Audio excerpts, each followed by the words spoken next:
వ్రతశాల ఇది నా యేసు నివసించశాల. ప్రార్థన చేసుకుందా. భూమి ఆకాశములను కలుగ చేసిన మా తండ్రి, కృతజ్ఞతలయ్యా.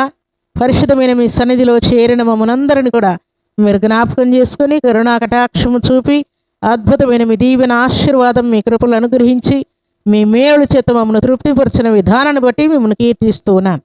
నా యేసు కూడా మీకు స్తోత్రాలు. మీరు ఇచ్చిన లేఖన భాగములు బిడ్డల జీవితాల్లో దీవెనకరంగా ఆశీర్వాదకరంగా ఉంచుతూ మహిమ పొందమని, కానీ మీ బిడ్డలకు ఉన్నటువంటి ఏ ప్రాబ్లం అయినా తండ్రి, ఇశ్రాయేలులకు ఎర్ర సముద్రం ప్రాబ్లం అయినప్పటికీ దేవా దానినే మీరు గోడగా నిలవబెట్టి మీ బిడ్డలను రక్షించి కాపాడి పోషించి మహిమను కనపరిచిన దేవుడు, ఈ మాటలు మీ బిడ్డలందరికీ దీవెనకరంగా ఆశీర్వాదకరంగా మీరు ఉంచుతూ మహిమ పొందమని, వారికి ఉన్న ప్రాబ్లమ్స్ అన్ని క్లియర్ చేయబోతున్నందుకే మిమ్మల్ని స్తుతిస్తూ, మీ బిడ్డలకు మీరే మీ వాక్యమే మీ సన్నిధే ఆశ్రయముగా ఉండునట్లుగా కృప చూపినందుకే స్తుతిస్తూ, శ్రేష్టమైన శక్తి గల మీ నామానికి స్తుతులు చెల్లిస్తూ, మీ సన్నిధిలో చేరిన బిడ్డలందరినీ మీ కృపగల హస్తములకు అప్పగించుకుంటూ, వారికి ఉన్న వ్యాధి బాధలన్నింటినీ గద్దిస్తూ ఉన్నాను. శోధనలన్నింటినీ తొలగించమని ప్రార్థిస్తూ, ఈ దినం బర్త్డేలు మ్యారేజ్ డేలు జరుపుకున్న బిడ్డలకును దీవెన ఆశీర్వాదం శుభం దయచేయమని ప్రార్థిస్తూ, మీ సన్నిధిలో చేరిన మీ బిడ్డలందరినీ మీ కృపగల హస్తములకు అప్పగించుకుంటూ,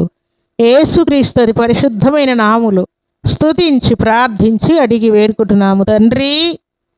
ఆమేన్.